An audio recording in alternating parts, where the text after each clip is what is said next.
she has a serious story where they actually um, took advantage of her kindness and her good charity heart and confiscated through a very complex scam of a family, political system, and a judge and a court system of her dream, her divine dream of taking care of people through produce and farms of the acres of land. So let's try to talk about that, Marie, with Joe. Wow. You had land. Well, wait, hold on. Okay, we got that. Now we got your version of it. Now we'll get around to it. You were worried that I was taking up on her name, and you thought I'd never get to the good part. We're trying to get on track. No, don't worry about being succinct, brother. I wasn't working on succinct tonight. Could you tell? We're not worried about that. We'll cover it all, though. Believe me, I do want all of it to happen. Okay. So you are a victim of a legal system in which the story that I've already heard parts of, you have hanky-panky by the judges, which is kind of outrageous. Yes, the judges have definitely shown that they have something to gain from the outcome of them denying me my constitutional rights. That is clear. They have left the evidence, and now it's just exposing it and opening the door so change can happen. Well, the part that grabbed me was the judges were so ashamed of the record they've created, even out there. That's one thing about a legal system. There's supposed to be a record of what's going on. That's like the big grip. Here we can actually look at it a second time. And this time they actually seized it. They're trying to avoid that exposure. Yes, just the other day we went into the records, and I'm on trial right now, and the judge had taken the whole file out of the county clerk registry and took it into chambers. So he changed possession from clerk to chambers. Right. This is the second time. The first judge took my whole case when I exposed that my home actually did not have a mortgage.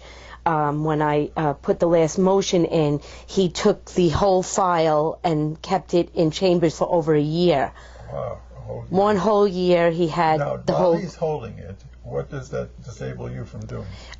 It disables me. I'd have to then go into chambers and deal with the clerk and the judge himself in order to see it, and it also gives the judge an opportunity to see who publicly wants to see the record. If anyone's investigating, they'd have to go through him. I mean, you were trying to make some progress in working on it? You know what? It didn't, because I have copies of everything. It was that whoever was trying to investigate would intimidate. Yes, they would be intimidated having to go into chambers to the judge and actually see what they're doing. And would there be any other logical justification for the seizure to bring it to chambers? I mean, was he actually studying the case? Well, by their responses, it shows that they did not read or study the case. By their decisions against me shows proof that they did it for dilatory tactics and to hide something. Because if they read the case, the evidence is there. It's in black and white. They can't erase it. And that's what's great about real property law. The camera's on you in black and white. The evidence is there, and they say... And they're denying me my right to protect my land. But make the case now of your evidence. Could you imagine that without a Q&A? Like, say, this is the evidence. This is my case, America. This is... Okay, the evidence is clear. It was a 134-acre farm, and 4.5 acres of that farm never had a mortgage. Now, this is land you owned. This is land that I had acquired and bought for the good of humanity, to build an orphanage and a place for underprivileged children to get whatever need at the time. If their parent couldn't afford violin lessons, they would get violin lessons. If they couldn't afford paying for PAL football, and they would get it from the farm. If they wanted to learn farming, they would get it from the farm. If they wanted a horseback ride, which is one of the most expensive hobbies that a child can do, they would get that at the farm. So whatever an underprivileged child would need, I would provide it at the farm, and I drew up a 16-page business plan to show that I'm going to give to the underprivileged whatever and anything they need to succeed without any opposition. So if mommy couldn't afford piano lessons, that the farm and all the things I was doing on the farm would self-sustain and pay for the child's piano lessons. Now, right there, I mean, for your heart to have gone into motion and try to make that beautiful dream happen, I mean, it's a beautiful story there. You did have that vision. It started to happen. Well, what happened was I was told at a very young age, around 12, to acquire land, become self-sufficient, and collect children. By But whom? on a spiritual level, Okay, on a godly level. right. And so through my life, I started going after that dream.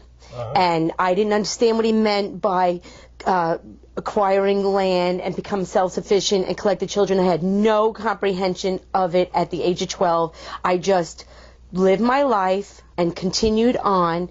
When I hit my 20s, I realized what it was. I acquired my first piece of land. I started building a 5,000 square foot house, thinking that was going to be the beginning orphanage. I was then sent to another parcel, which was 4.5 acres on the water, to only be thrown into the trenches of the poor. I was mowing the lawn, and a man came up to me with a brown paper bag and said, "I am homeless." And I'm like, "Oh my goodness. What do you mean you're homeless?" And he's like, "I have nowhere to live."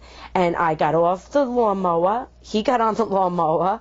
I went up into the house, made a room for him, gave him a bed, linens, everything and anything that he needed to survive. I had provided for him, and life changed from there. Then I was sent, the word went out, go to the big white house, see Marie, and 30 people later, I took care of food, housing, hope, stability, whatever they needed emotionally, I gave them just by giving them a roof over their head and food.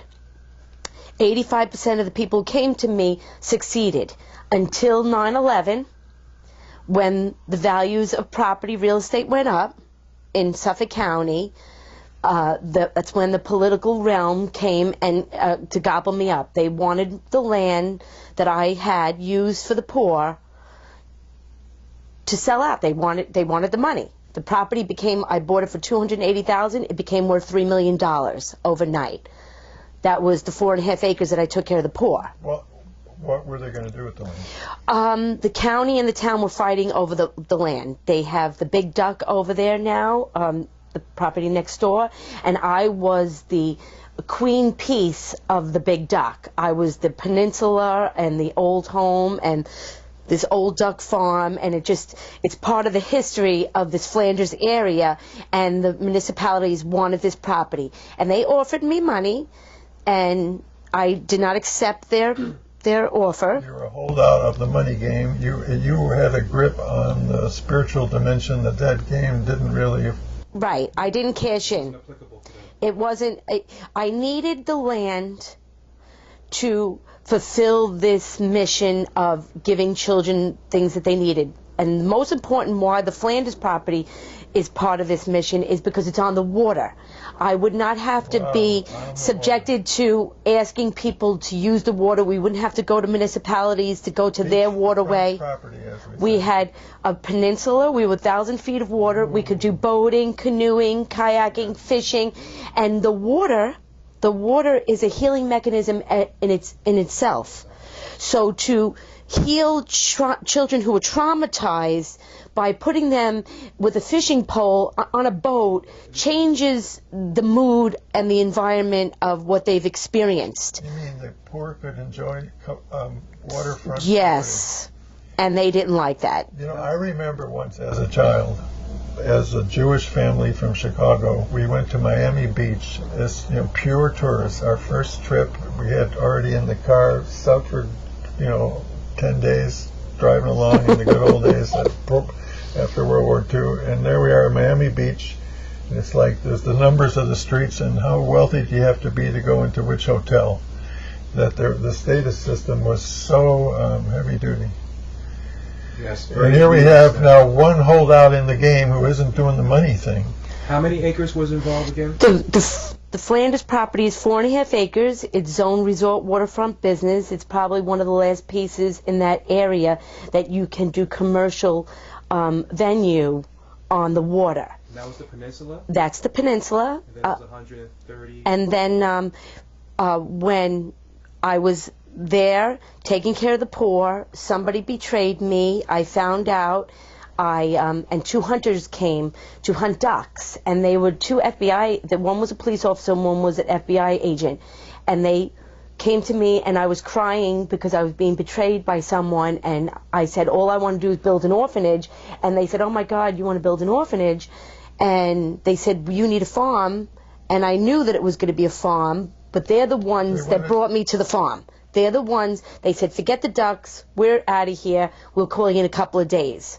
They left, they called me and said, meet me in Calverton at this location, at this restaurant, and they started showing me the farms in Calverton. So they wanted you to make a swap? They wanted me to buy a farm in Calverton, in Riverhead. In addition, not to In addition from that, and they started taking me around, and then 2 weeks later, they show up at the farm, which was called Crown Stables, one of the most beautiful farms ever built on Long Island for horses. The Antonacci's owned it, and they had standard-bred horses there, and they built a gorgeous horse farm. Famous standard-bred racehorses came from that farm. She was an older Italian woman. She heard about that I wanted to build an orphanage. Everybody wanted to buy this property. She refused to sell it to anyone. She heard of me, and she chose to only sell it to me. And these are the 2 hunters who came to you, or actually just coincidentally came to you Yes. and referred you to this woman. Right. What's the woman's name again? Her name was Teresa Antonacci. She was a little Italian lady. It was 2 brothers married 2 sisters. The sister died. The brother got sick. It became brother-in-law, sister-in-law rivalry. And they were fighting over this property on who was going to get the money, but obviously Tess had one power over Frank Antonacci, and she wanted to only sell the farm to me. So the miracle was that she was going to hold the whole mortgage for $4 million so I can buy this farm. I signed the contracts right after 9/11. I put up $150,000 and locked in the property. 3 weeks later, the newspaper hit Calverton doubles in value. I still can't find the article. I have to find the article. My father calls me up and says, oh my God, did you sign the contracts with the farm? I says, yeah. He says, oh my God, we hit jackpot. I'm like, well, jackpot is only if we're selling. We're not selling. We're building this dream. There's more than enough money to go around. This here for the youth of our country. This is what we're doing. You can make more than enough money on a development of the property, which was going to be housing for seniors. And that money was going to be for the charity for the children. So we wouldn't have to be fundraising all the time and asking and begging for money. We would self-sustain ourselves financially, so I wouldn't have to worry that the electric bill wouldn't get paid. This is being self-sufficient with an ecosystem of your environment being used for sustainability. That's right. And for build a cultural and spiritual system for the people of that area. That's correct. Bring into it. And how many acres of land was in That was 134 acres. I tried to preserve it when the municipalities were begging farmers to preserve their land. They had this whole new farmland preservation going on. And they would not preserve my farm. They denied me the preservation. When I showed up in the town of Riverhead, preservation with a resolution, their first words out of their mouth is, who's this religious freak Italian chick coming into our neighborhood?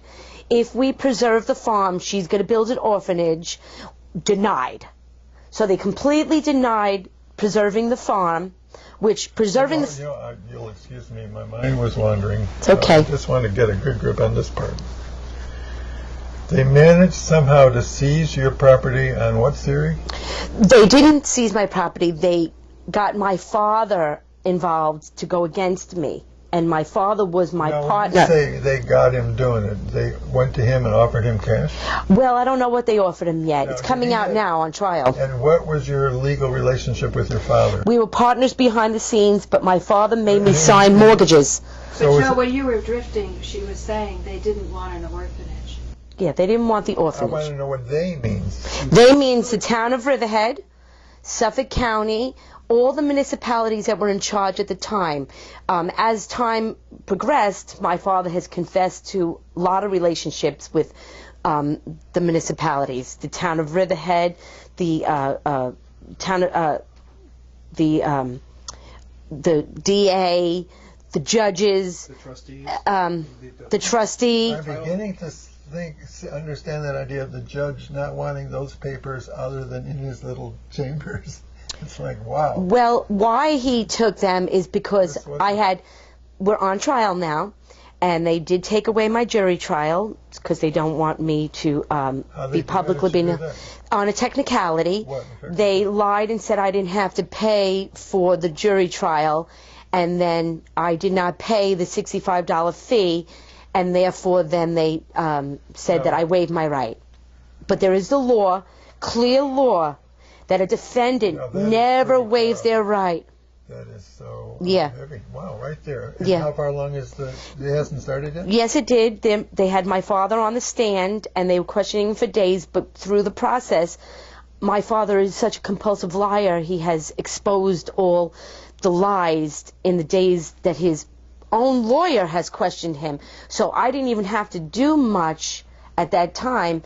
I was able to get him 10 minutes before the next hearing, and in that 10 minutes, he confessed to the fences being cut and the horses being cut and put on the Long Island Expressway.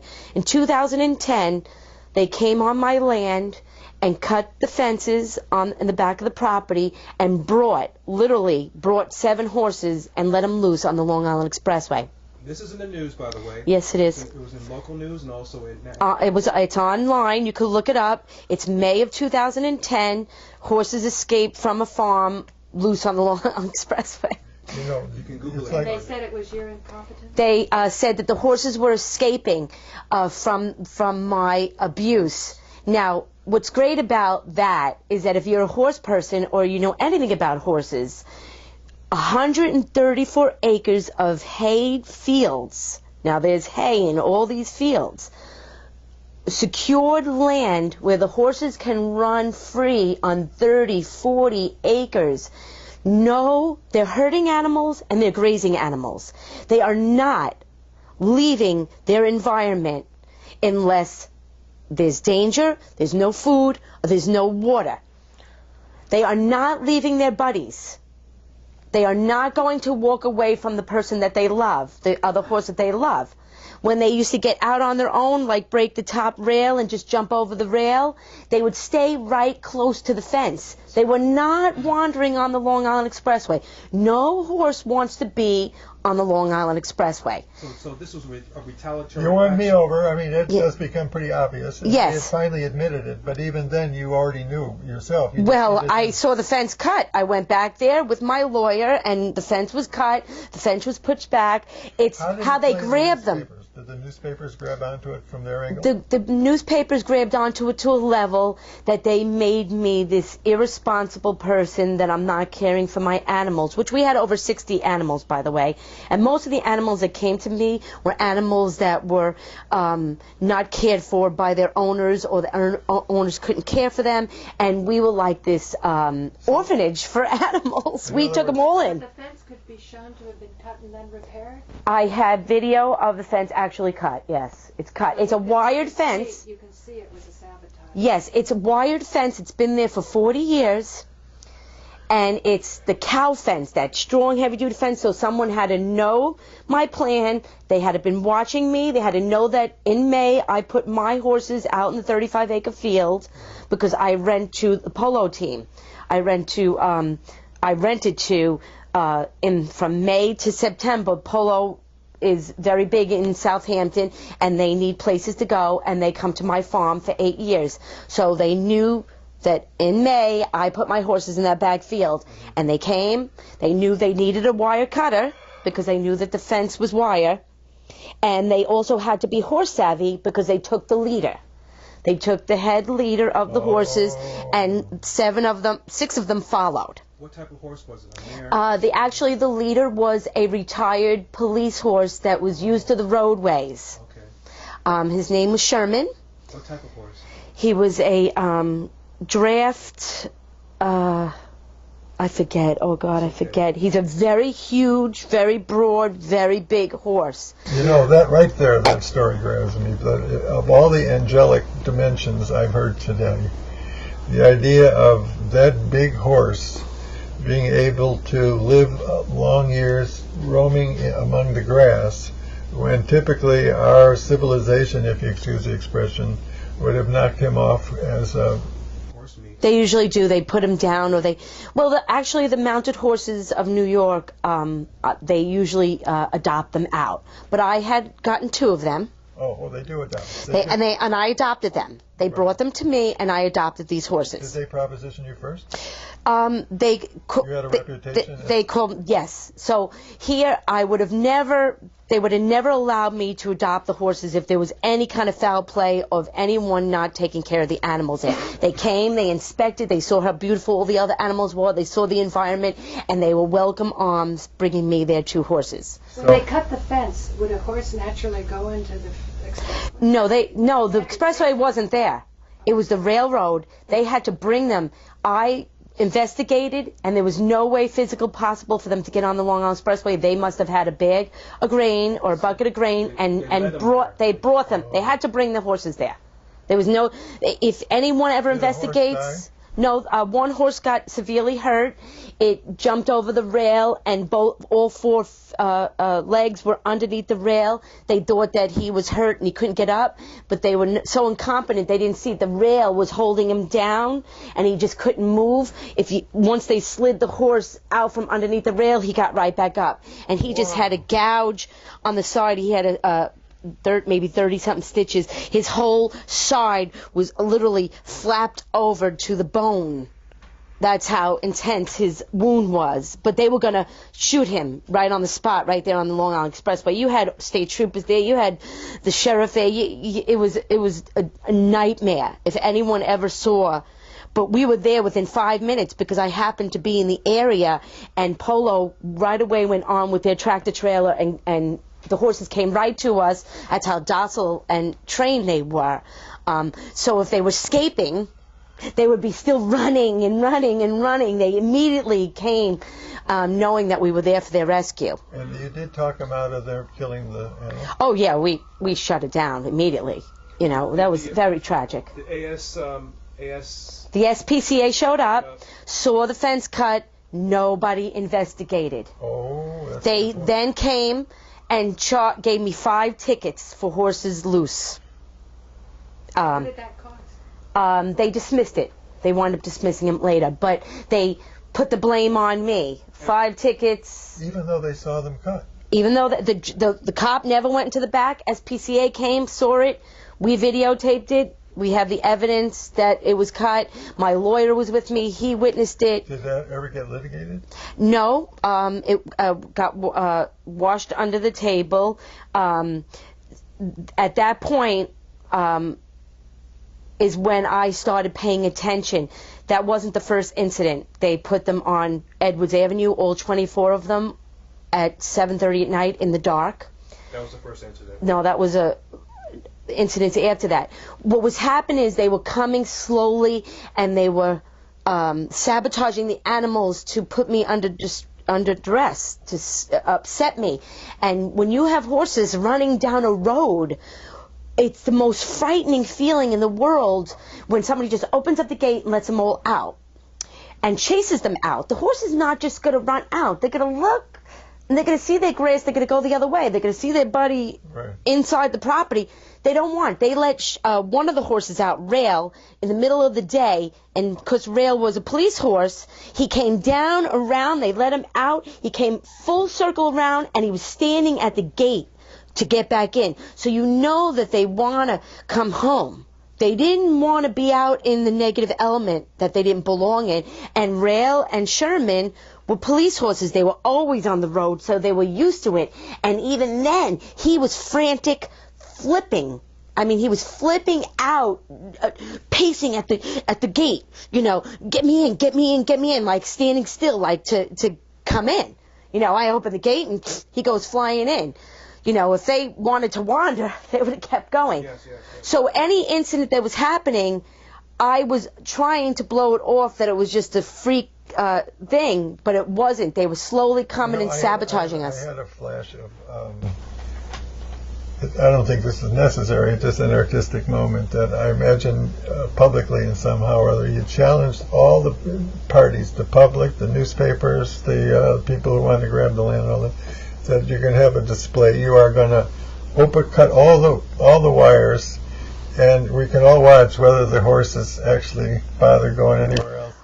Well, it's funny because if you look online, they did a study years later about are horses lazy or are they not lazy? And they came to the study that the horse would lay down and stay in the barn before they'd wander off, like a dog wanders off. Yeah, He right. smells and he sniffs and go. The horse will hang out, and you know, it's the story of when you go horseback riding, you're not knowledgeable about horses, and you fall off the horse, and you're laying on the ground and the horse is gone. And everyone's like, well, where'd the horse go? He ran back to the barn. Right. The horse always finds his way back to the barn. He always goes home. Same thing when there's a fire. You know, they run out, they run back to the barn. That's their instinct. Right. So it's the same concept. They're not leaving an environment that they are... They're not fascinated with gravel and railroad ties. Right. They don't want the railroad, that's for sure. But most importantly is my horses, they were a herd. They were all together, but they connected with another horse, and they all fell in love. So if you could see them, how they grazed together, they connected with another. So they're finding their soulmate and their love. So they're not leaving their love. They're just not leaving their partner. I have a question for you. Did you ever find out who was the big ringer, the big lead person who actually did all this to you? Give names. Well, in 2011, they took 44 acres of the land, and the 90 they took possession of and said I didn't own it. But in order to get me off the land, they came up with this thing. I had one sick horse. He was very sick. And he was skinny. He was very skinny. He lost his top mass because he had Cushing's and EPM. So he lost his top mass. But anyway, so the SPCA came a week prior to that, found nothing wrong with the horses. And a week later, the receiver put a false report in and says that I was starving the horses. Suffocating them. No, I was starving them. No. Locking them up in stalls and not feeding them when the hay was 4 feet tall at the time. Because that horse was skinny. That horse was sick. He was skinny, he was separated, isolated, but there was over 60 animals. So they took the pictures of the horse that was sick and said I was starving horses. But And what? you were so gently caring for that horse. Yes. They would have killed him in any other situation. Yeah, they would have killed him, right? But so what they did is they brought criminals to the property, armed guards. They came in like the Gestapo and the SS, and they threw me off the land without an eviction.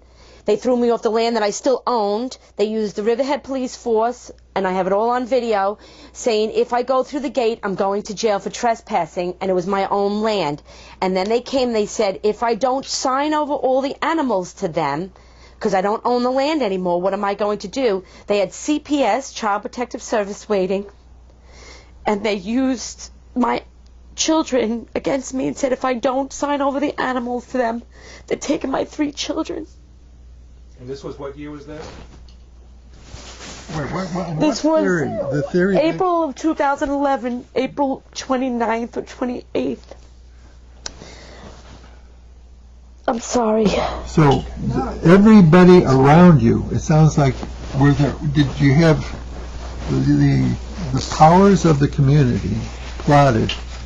The municipalities, the Taraja people were the Riverhead Police, SPCA, Child Protective Services, Now, small towns can be that. Oh, this is integrated. very small Everybody town. knew everybody. Yes. Incestuous, so This was the Wild Wild West back that they had no boundaries. In other words, No space for we were learning that money is a power of its own, and money had created its empire in your jurisdiction, and they worked together. Lying is no problem. They worked together in concert to deprive me and defraud me of my land. They then, as I watched, It's took like all you my had- animals. You had a piece of the pie. I had the pie. I had the whole pie. 134 acres of prime real estate. It was worth $100 million. Okay, I had a price tag of $100 million that I wanted to give to the good of humanity and not sell out to the enemies and the powers to be. They were angry and they did everything to shut me down. And they said, we'll take away even your own children. They are going to You take my were- children. That's correct. You were taking care of Very orphans. shameless Yep. act. I left in my Well, they pajamas, tried slippers. everything else and it wouldn't work. Right. You know, That's exactly it. And this one, they threaten you by gun, through the gun, they took Ye- their gun, and they shamefully did this, threaten your children by Yes. gunpoint. Yes. And took you away from the house. Yes. This is when you were put in, incarcerated. No. I was incarcerated. They threatened to put me in jail. I had left when he says you're going to go to jail for trespassing.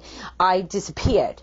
I left. I went into the house, jumped through the window, and ran through the woods, actually. I left because that's when they would have taken my children. They put me in jail. My kids go into CPS, Child Protective Service. Now, you mentioned they. Can you give names of they? Like they're your father, your father's The town of Riverhead Police. No, names. of people. Heffa Miller is one of them. Hega Miller is Say the... it slowly, though, because there's a lot of people, a lot of players. Right, I just want to mention that the guy who's talking Joe's not is comfortable. particularly good looking. Who? The guy who's talking that is off camera. Lamar? Yes. Okay, but can you please, thank you, but can you Okay. please give us, because you're in the court system, and they've done Okay. this terrible corruption to you, and there's a player, a Rolodeck of names. Yes. So give the names slowly as you can. Okay, so we'll start with the lawyer, which is Ken Albach. He was head of the Conservative Party at one time. He's very politically connected, and I found out Ken Albach was working for me and my father at the same time, representing us, and he is Judge Spinner, Arlene Spinner's brother-in-law. Ken Albach was very good friends with the town attorney at the time, which was Sean Walter. Ken Albach wanted to build a huge affordable housing for seniors on the back piece, which I was all for because I wanted to build some kind of housing project to support my non-for-profit that I wanted to establish for the children. So I had no issue with that, but he was in the office, he was trying to make deals behind the scenes, and he was in my office bragging to his brother-in-law how he's going to make $30 million off the land. And I walked into their conversation. I got very upset. I saw his greed and his motivation, and our relationship completely changed. I had no idea he was Judge Spinner's brother-in-law. From that point on, then, they didn't preserve the farm. They denied me my preservation again. And I needed to preserve the farm, one, so it never got built on for the good of humanity, and two, that was where I was going to get the money to pay Tess Antonacci, who gave me this opportunity. I was going to get all the money right away. They wanted to preserve farms. I was one of the most prestigious farms to preserve. I had the vista, and I'm the only one that you could see from the Long Island Expressway. So this would be the best farm to ever preserve for the public, so the public can see it. All the other farms that they preserve are in the backwoods somewhere people don't see. This is the most precious piece to preserve because the whole world will always see it. It's in the midst of the city that they're building on Route 58, Riverhead, if you see. Everything's being built on Riverhead. I'm a mile from the outlets, and I'm all farmland. To make a statement to our community, to save this land, and to give it to the good of humanity. So it was all the way around. It was just a great concept, and it was written in stone on a spiritual level. And There's no two ways about it. The family of Testonacci, who gave Antonacci. who gave you this farm, this land, her history was never filled with harassment. Her history was never filled with corruption. No. I think it was. I don't know. Did they force her or try to? No, I don't know what the history is with the politics with the Antonaccis. Her and I didn't get into it. Her and I became very close friends. She then told me the history of the family situation. There was a family problem. We became very, very close, and she even came to the preservation pictures when we finally preserved it. And when she got her money, she got $3.6 million at that time. And Steve Levy was behind it. He was the county executive. He was buddies with my attorney, and my attorney wanted the land at the time, which was Berkman, Hennick, Peterson, Petty. Ron Terenzi wanted my land. He wanted to build an amusement park, which where would be the best place for an amusement park but next door to Splish Splash, which I am next door to Splish Splash. So there was an ideal spot for him. He did everything in his power to kill the deal, stop the deal, do everything to hurt me. And that's where the $300,000 in legal fees went to. Once again, can you name the name of the three? Ron Terenzi was trying to buy 70 acres of land in Calverton to build this amusement park. And what was the name of your law firm? It was called Berkman, Hennick, Peterson, and Petty. That's the name of the law firm. That's correct. That's what $300,000 went down the drain. Right, 280,000, something like that. Right. Well, so in other words, not only do you have everybody in sight against you, but even your lawyers. My lawyers were completely working for the other side. They worked for the town of Southampton, defending me against them, and they were working for them, getting a paycheck. They were working for the county at the time while they were defending me against the county. That came out in 2011, I think, a big article in Newsday. It was called Steve Levy's Money Machine. Oh. So there's a big article about it. It also states that my Berkman and Hennick got paid from the county, so I could show the proof that there was a conflict. They were defending me against the county, but they were working for the county, which is a no-no in the legal system. Yeah. But that's, I couldn't keep fighting all of it. All I had to do was keep going and protect the land. And as the process happened, and we're jumping all over the place, unfortunately, but bottom line is, they took me off the land. They stole literally every rake, shovel, lawnmower, all my antiques, my children's videos from them when they were children, their pictures, their toys, their personal belongings in their rooms. They kicked our doors in. They stole every saddle I ever owned for 30 years. They stole everything that was of any value off the land as I stood there and watched people pulling out in their trucks, taking all my belongings. As the police kept me off the land, they were stealing all my belongings. Horrific, horrible. And what was your father's attitude? My father was, pay attention to what's happened to you. Settle now. Now, they already won the farm, so why would they want me to settle? And this is your father. This is my father telling me, see what just happened to you? Why would they want you to settle? They still needed your signature? They wanted me to settle because obviously what they were doing was wrong. And they knew it, and they knew that the mortgage, the house itself, which was the key piece of the property, if they lost the 4.5 acres, the other part of the property would not be buildable because they didn't have enough road frontage. So they took road frontage. They took the 4.5 acres unlawfully and never had a mortgage. But I knew that it was protected because we subdivided it off. I just didn't know how legally that we protected it. And I couldn't see it because I was being beat up. I was homeless. I was living in a hotel. I had no shoes because I couldn't come back to the house. Every time I came back to the house to get something, I was under attack from some psycho criminal who was threatening my life, running me over with cars, hurting my animals. He was doing everything. I had to walk through the woods. I got poison ivy all over my body to try to save the animals. While when they got me, they were pinning me up against fences with car. It was horrific. But 90% of it is on video, so I have the evidence. All I did is walk around with a video camera because I couldn't believe. To include all that. Yes, yes. I have 4 cops at the door with their hands on the tasers telling me to get out of the house when I actually own the home. Can we go back? I want a rerun of how it is that you lost ownership. I lost ownership from a fraudulent foreclosure with my father. He made me sign mortgages. Is it judicial? Or non-judicial? It's judicial.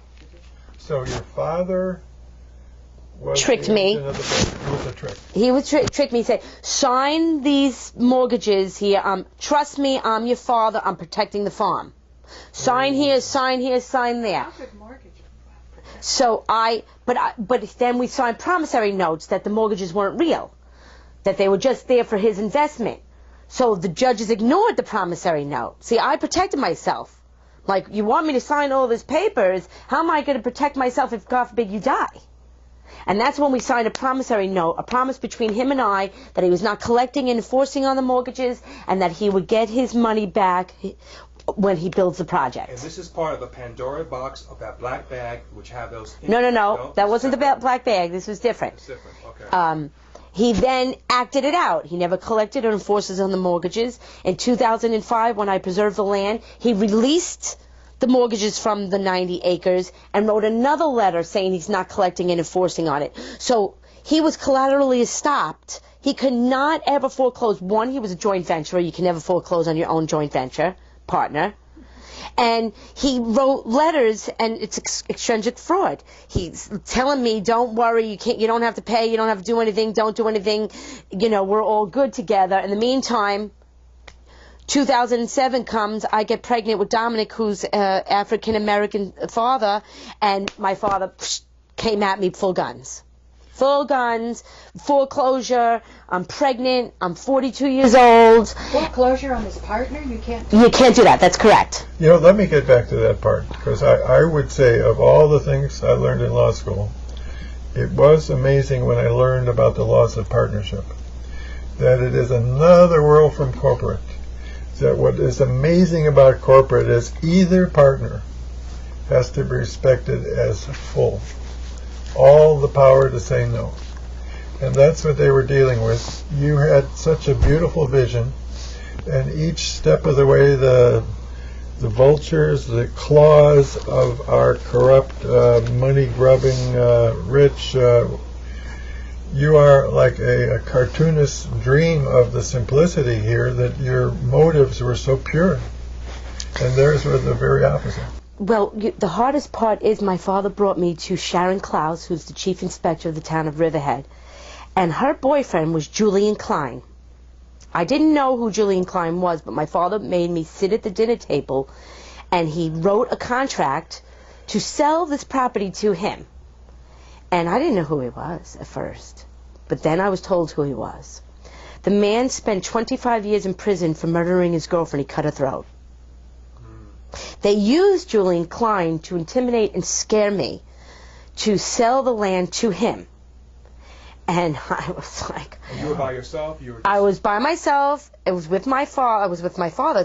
But my father walked out of the meeting standing next to Julian Klein and Sharon Klaus and away from me is when I knew I was in trouble. They're now using a guy who's in his 70s who went to prison for murder to scare me. And they said, you don't sell the land to us, you're not going to make any money in Riverhead, and you're going to lose it to us anyway. So they threatened me, and they did it. They violated me on everything I did. I was the only one that needed permits to sell pumpkins when I was a farm. Any fundraiser that I wanted to have, I was shut down. They let me do certain things, but what were some of the fundraisers? I had a carnival for the Camp for Orphans, which is for Run DMC, Daryl McDaniels. That they allowed me to have. I gave $10,000 to take care of Camp for Homeless for orphans. We had the North Fork Classic. I had Lou Rocket jump over limos that they violated me for to bring awareness to homeless veterans. We started doing a whole bunch of things. Then they were shutting me down. We were having the light show that was at Jones Beach. We were all set up, ready to go. All the lights were up, ready to move. We were ready to open the doors, and the town shut us down. They came again with a thrush of people. What theory? That you didn't have the proper permit? No, they were given the permits. That it was on preserved land. The county came. They came with a swarm of people. They raided the place. Wait a minute. When they say preserved land, they're talking about your land. I preserved the land, but the light show was not all on the preserved land. And I had 7 veterans who were homeless that I had put into my home and took care of for a year.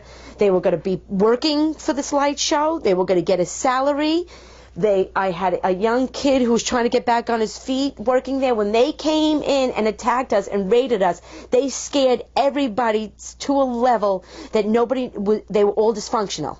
Were you close to these veterans? I became very close to the veterans. I put them. A real family thing. I put them, all of them, in my home, 5,000 square foot home. Gave it to them to get back on their feet, to become a team and a family. They all had PTSD. And were they responding nicely? responding, it was just an unbelievable experience for me. They did take advantage of you. Oh yes, they did. No, the veterans? After I was under attack by the political realm is when the veterans started going downhill. They had no more support. I was no more their strength because other people were stepping in. They did at the end. They sold out. They sold out, yeah. It's okay. They were targeted. They were targeted, but they were so traumatized, they didn't want to deal with the police and the issues going on. They had enough of that. They've already been through that. They already been through it. And they left. And they stayed, and then they all got, it's called something with a V, I forget what it is. A new program came out and they were all able to start getting housing. So this was like a transition situation for them. And then they all got on their feet. So whatever I did for them worked. They were no longer homeless. They were no longer living under the wing of the government. They were independent on their own, trying to make it. And that was your goal, to make. That's exactly what the goal was. There was no expectations. They owed me nothing. They were not obligated to me. There was no issues there. What the issue was is that I was a woman and they were men, and I was mommy. And I couldn't be the discipline maintenance person and the mommy at the same time. So it became a conflict. They took advantage. I'm a woman. Right. Kids. It didn't work. We needed a higher male Authority to stand strong, which United Veterans Beacon House was going to come forward, and they were going to rent out all my places and do the same thing. And then the municipalities came to them and told them, I'm going to lose all the land, and they went and told them all these things. But otherwise, you could have worked it out with that organization. oh, we would have made it. They were rented. They wrote letters that they were going to rent all my places. Places were going to produce an unbelievable income, and I was going to concentrate on the farm to build this So they liked dream. you liked them. Yes, yes. Matter of fact, Frank, it was United Veterans Beacon House. Frank did come to my rescue when they threw me in the street without an eviction and threw us out of our home with only our shoes and our clothes on our back. He came to my rescue and paid for the hotel for the 2 weeks for my children to stay. So the circle did come around. I took care of the veterans, and he came, and so I am grateful to him because I literally had no money. They came, shut the lights. I lost all our food. We had no money. We were literally going to be in the street homeless. They then took possession of my other properties, put people there where I couldn't go to any of my other homes. It was so hostile that the cops were constantly being called, and I was threatened to go to jail. So I couldn't even go to my own properties to have a home to stay in. I had to go stay at a hotel in order for the safety. The horses were, that's when they took the horses from me. They took possession of the land, all my belongings, all the animals. I had enough just to save me and the 3 children. Like a military action. It was definitely a military. I call it the What was the date Gestapo. of this moment? This, they came April 25th. It lasted till 2011. September 10th of 2011, I got a phone call from the DEC asking to have permission to come on the land. And I says, I don't own it anymore. And they says, oh, yes, you do. You own the 90 acres. And What's DEC? a Department of Environmental Conservation. And they're the ones that told me that I still own the 90 acres when the paperwork said I didn't own the 90 acres. They finagled the way they did the documents. They hid. So the And DEC said it was fraudulent paperwork? no, the DEC said you own it. They must have looked up and found out who owned The it. other paperwork was fraudulent. Because they told me that the cops threw me off the land. They showed me paperwork. I didn't own it anymore. So even though you say it wasn't non-judicial, you should take a look at that judge's signature. Oh, yeah. Well, I know. What was the judge that was? Judge Spinner was the first one. Judge Spinner is Ken Auerbach's brother-in-law, who was the attorney who wanted to make $30 million. Judge Spinner was my father's friend. My father worked on his home. My father confessed to that. That's why then Judge Spinner rendered a decision to give the farm by default, by the way. All the decisions from the judges are default decisions. They were never tried by the merits. They used dilatory tactics and technical procedural law to stop me from getting to give the merits or protect myself on defense. They shut me down, and I lost by default. So the DEC understood this? No, the DEC just had an issue that they had to take care of on the property, and they needed to come in, and they needed my permission to get on the property. So they knew by paperwork they were looking at land records. That I owned it. That you owned it? Yes. So wow. That's how I was able to get back on the farm. Wow, they did do it. So I got back on the farm September 10th.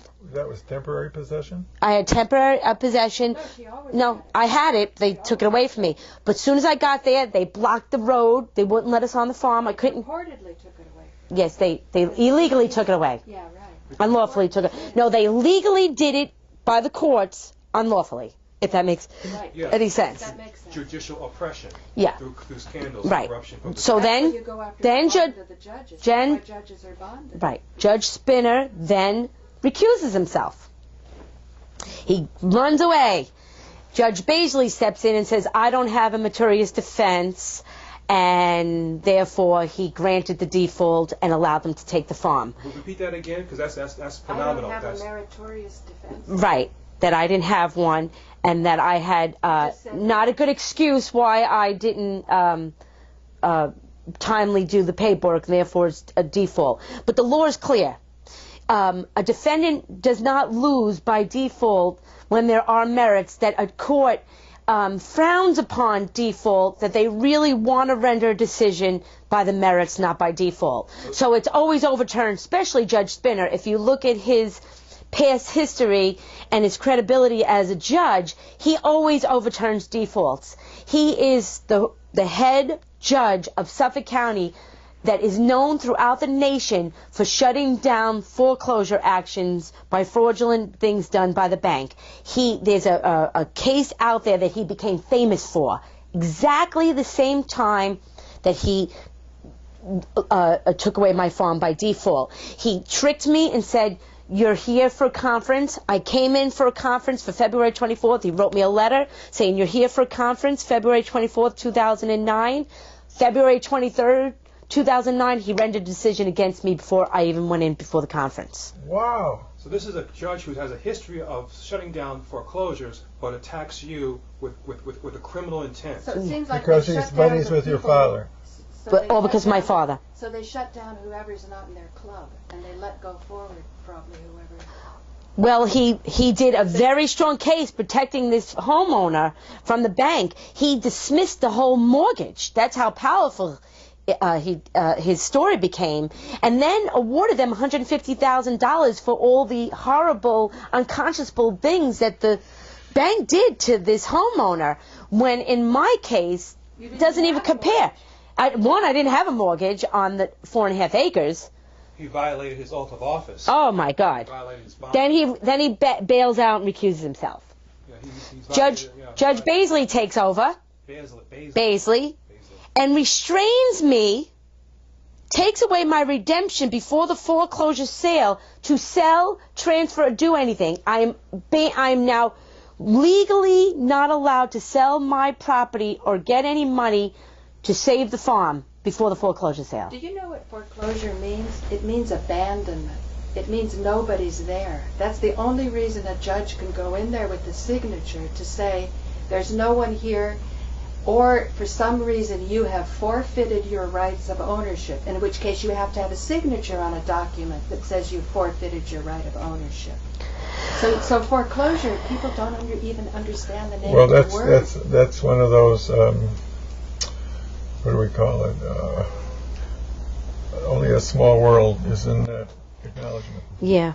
Well, I have became. We got a 1099 from Chase. It says abandonment. They can't get out of it. You cannot foreclose if somebody lives there. So that means that these whole foreclosure courts that only deal with foreclosures are highly suspect. Highly suspect. They're yes. highly suspect. A dark hole of corruption. Because how can you stay a false foreclosure? The very meaning of false foreclosure means that they don't respect the law. They don't have Right. a judge's ruling. So how can you stop? Right. How can you stay a ruling that never happened? But, well, that subject matter, this is funny because I have studied and studied and studied, and I became my own lawyer. And they thought by charging me criminally with the animals, they then put me all over the news, said I was cruel to animals and starving them. They stalked me. They followed me around. They came to my home. They terrorized me. They threatened me. Oh, go ahead. They did everything they can. They charged me criminally in Brookhaven. They charged me criminally in Riverhead. They charged me criminally in Southampton. I was in 3 criminal courts for all bogus, false claims against me to distract me from fighting on what the reason was with the farm. They did everything. They took my money. They took my clothes. They took my food. They tried to take my kids. They didn't get my kids. I am so grateful. Now I gave another lawyer almost $40,000 for him to sell me down the river. The last one I gave $5,000 to. He went into chambers, came out a whole nother person, disappeared, and vanished. Nowhere to be found. He completely vanished. He doesn't even have a law license. He let his law license go, and he's gone. From what you say. And so when I found, Who was your last hope? he was my last. I had the last $5,000. Matter of fact, an 80-year-old man came into the parking lot with $5,000 in an envelope of cash and handed it to him. His name is Ray.